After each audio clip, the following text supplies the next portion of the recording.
and to Allah belong the most beautiful names. So call Him using those names. And Allah subhanahu wa ta'ala says in the Quran, as was just recited in Salah, Ya ayyuhalladhina amanu attaqullah. O believers, be conscious of Allah. وَلْتَنظُرْ نَفْسٌ مَّا قَدَّمَتْ لِغَدٍ وَاتَّقُوا اللَّهَ. And everybody should look at what they have prepared for the Day of Judgment and be conscious of Allah. إِنَّ اللَّهَ خَبِيرٌ بِمَا تَعْمَلُونَ. Allah is all aware of what you do. And then Allah begins a few verses later to describe His beautiful names from start to end. And so the topic that we are studying is one of the greatest topics in the Quran and one of the topics most frequently studied. And if we were to start with a story, let us start with the story of Musa alayhi salam. When Musa alayhi salam, at the age of around 40, is given his mission to be a prophet, and he's given the very difficult problem of going and standing up to the tyrant, the dictator of his time, Fir'aun. You can imagine that this man, Musa alayhi salam, is very scared because he's standing against not just a man but an army, and he's one man. And how does Allah subhanahu wa ta'ala prepare him to stand up to Fir'aun?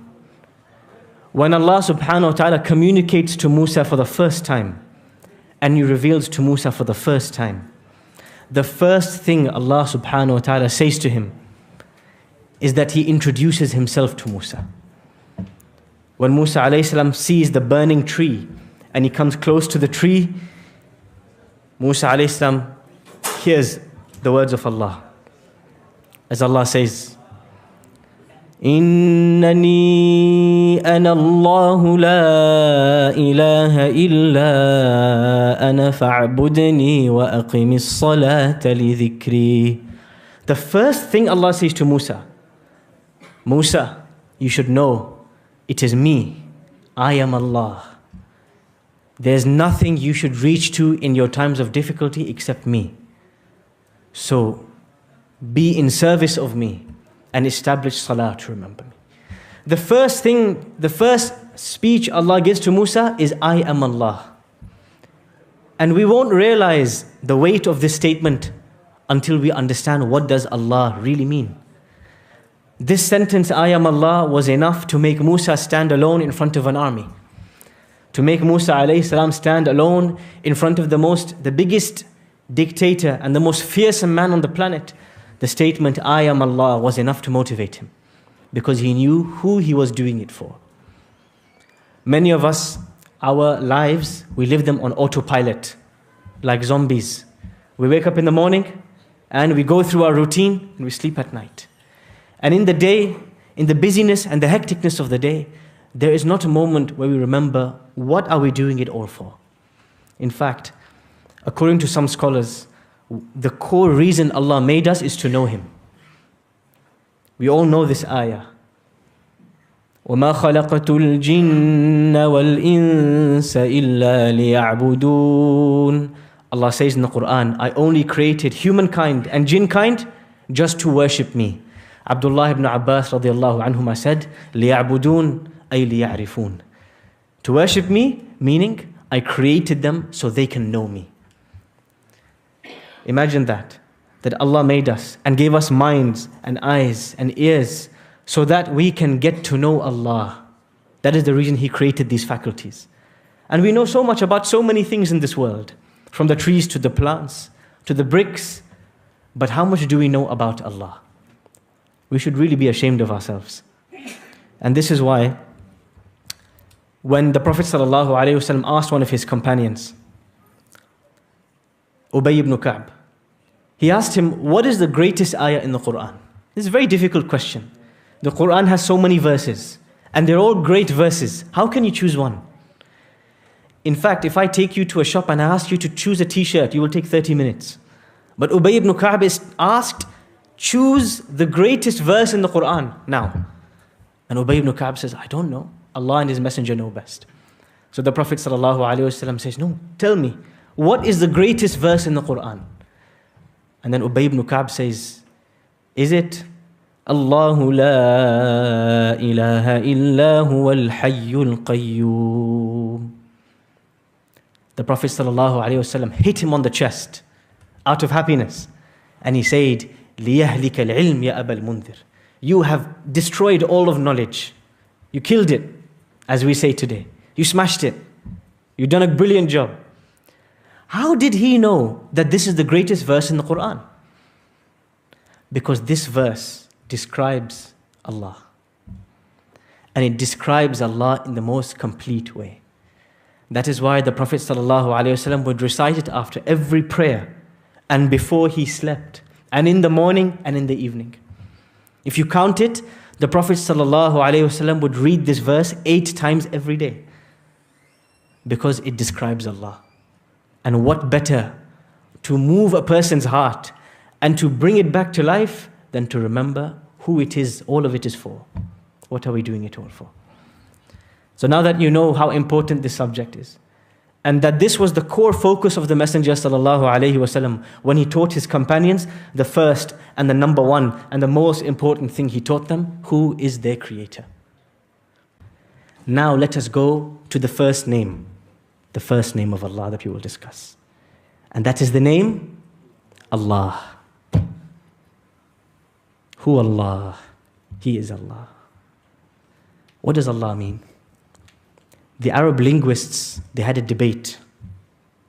Because in Arabic, names, they come from root letters. Like when you go to the gold shop, you see a ring, you see a necklace, and what else? What other jewelry you see? Earrings, rings for you. But when you ask, what is the price of this?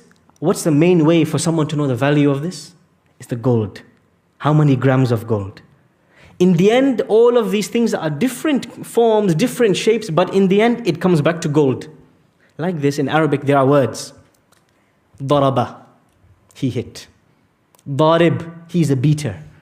Madroob, someone who was beaten.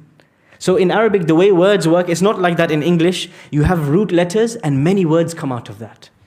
Semitic languages are like this. Hebrew, Persian, Urdu, Arabic, they are like this. They have root letters and many words are coming out of this. Think of it like gold, and then you have rings, and you have bracelets, and you have necklaces, so many different forms. Each one is beautiful in a different way, but it has the same source. Now Allah. This is one type of word. Words, they have a source. They come from specific letters. There's another type of word in Arabic. It's a proper name. It's not taken from anything. Like for example, Manchester. Does Manchester have some root letter? No, that is the name of the city. It wasn't taken from anything else. That is a proper name of the city, Manchester. Mexico is the name of the city. It wasn't derived from Basra in Iraq. Now, Basar means eye. Does the city of Basra have anything to do with the eye? No, there's no relation. There's no link. It's just a name. So this is what the scholars, scholars of the Arabic language, they had a disagreement. Allah, is that the proper name of Allah? His actual name? Or does it come from some root letters? Al-Ilah, the Ilah. We'll describe what is Ilah later. The majority of scholars went to the opinion that it is derived. This name comes from Al-Ilah, not the proper name of Allah. And they had a number of evidences for this. But one interesting evidence that I can share with you. Think about it. The Quran is in Arabic. The Arabs knew the name Allah before the Quran came. The Arab poets, the Jahili poets, before Islam, before the Prophet Muhammad ﷺ, they were saying the word Allah. Yes? But before, didn't Allah reveal books to other prophets? What language did Isa alayhi salam speak? Does anybody know? Yes. Aramaic. Very good. Masha, what's your name? Hudayfa. May Allah make Hudayfa from the scholars. Say Ameen. Ameen. This name, Isa alayhi salam spoke a language called Aramaic, not Arabic. And in the oldest, now we don't know really what was in the Injil that Allah revealed to Isa alayhi salam, because it's been edited by many editors. But our best guess, what was the word used to call Allah in the Aramaic scripture? Elohim. Elohim. Sounds very similar to Al-Ilah. Elohim. Other words in the Hebrew Bible, they use the word Yahweh or Eli. Similar, comes from similar root, Al-Ilah. And so this is why many scholars, they said that Allah comes from the words Al-Ilah. And when the Aramaic or the Hebrew or the other people spoke to Allah, they didn't use the word Allah, they used Elohim, they used Eli, they used other words, but it means the same thing. Other scholars in Islam, they said no, Allah is His name and everybody called Him Allah, and they have their evidences. We're not going to go into this because you'll all go to sleep. But the majority of scholars, including Sibawayh, Ibn Qayyim, Al-Raghib, Al-Isfahani, Al-Farahidi, many Arabic language scholars, they said Al-Ilah. Now we come to this. What does Al-Ilah mean? So we know what is Allah. Al-Ilah. We know Al in Arabic means what? The. But what does Ilah mean? This is now we have come to the gold. We have taken the jewelry apart, we've melted it, we've come to the gold, the source. Ilah. What does Ilah mean? Yes. Sorry? A God. Yes? A God. You were scratching your head, weren't you? You didn't have your hand up. So, yes, go on. The one who's being worthy of worshipped. Now, all the English translations will tell you Ilah means the one worthy of worship. So Allah means the one worthy of worshipped. No, Habibi. The word is much more deeper than this. The English translation killed it. It destroyed it. If I tell you Mexico is a country, that's it. It's nothing interesting there. It's a country. Allah, Al-Ilah, Ilah. The scholar said it has two possible root letters. Aliha ya'lahu. Aliha ya'lahu. This is the first possibility, which means to be in awe of something. You know when you say this is awesome, to be amazed, tahayyara, to be amazed by something. So Allah, Al-Ilah, He is the most amazing. The one who makes your jaw drop when you know who He is. My beloved brothers and sisters, Allah is the one who created us, gave us life and provides for us every day. From the air we breathe to the food we eat, every blessing comes from Him. Remembering that Allah is our creator should fill our hearts with gratitude and humility. We are nothing without His mercy and care. Turning to Allah means recognizing that only He has the power to guide, forgive and protect us. When we face struggles, instead of relying only on people or material things, we should raise our hands in dua and ask for help. He is closer to us than anyone else, and He never abandons those who sincerely turn to Him. Worship Allah through prayer, reciting Quran and doing good deeds is how we strengthen our connection with Him. The more we remember Him, the more peace and contentment He puts in our hearts. A life connected to Allah is a life filled with purpose, direction and hope. So let us turn to Allah with sincerity, leaving behind sins and distractions that take us away from Him. The doors of His mercy are always open, no matter how many times we have fallen. If we return to Him now, He will guide us, forgive us and prepare us for the eternal reward of Jannah.